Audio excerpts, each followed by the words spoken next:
Се ситнат деновите за обвинението за огромната трагедија во Кочани. За една недела, кога треба да биде подигнато обвинението, би требало да продолжи и постапката за разрешување на државниот јавен обвинител. Но, дали и до кога ќе остане паузирано разрешувањето на Коцевски, од кого владата беше незадоволна и зашто отпочна постапка, па ја стопираше по пожарот во Пулс. Став владата имаше по тоа прашање, бидејќи веќе тоа прашање беше поставено и јас не би имал што да додам различно тој став. Телевизија 24 побара став и од владата, од каде пак велат дека иницијативата за разрешување на Коцевски не е повлечена, но оставаат јавниот обвинител да се докаже во својата заложба за непристрасно гонење. Иницијативата за разрешување не е повлечена, но ово е период каде Коцевски може да ја докаже својата заложба за непристрасно работење преку борба против криминалот за повеќе случаи. Истакна владината портпаролка Марија Митева за Телевизија 24. Што се однесува пак за Александар Нацев, тајниот а реален сопственик на агенцијата Рубикон. Мицкоски на денешната пресконференција само кратко прокоментира дека тој бил дел од ВМРО ДПМН во периодот од 2016-2017 година и обавувал некаква функција, но и дека тоа е последното нешто што го знае, а е поврзано со Нацев.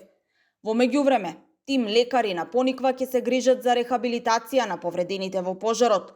Владата на вчерашната седница донесе одлука и го задолжи Министерството за внатрешни работи да го стави одморалиштето Пониква, која има 27 соби и 56 легла, на располагање на Министерството за здравство, за лекување на пациентите кои имаат потреба од дополнителна медицинска услуга во период од 10 јуни до 20 август, информираат од владата, од каде додаваат и дека пациентите нема да платат ниту денар.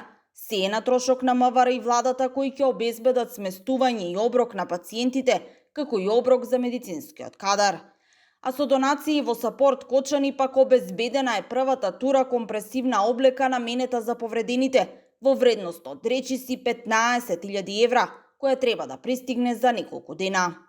Иако некои процеси бараат време, ова е доказ дека кога има волја, има и начин. Ви благодариме на сите вас, граѓани, пријатели и непознати хумани срца, што покажавте што значи вистинска солидарност.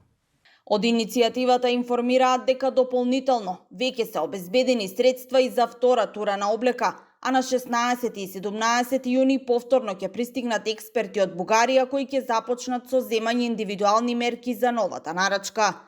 3 месеци по пожарот во Кочани, во кој загинаа 62 лица, а 200 беа повредени, на лекување во странство и во домашните болници, има уште десетина пациенти, од кои еден е во тешка состојба.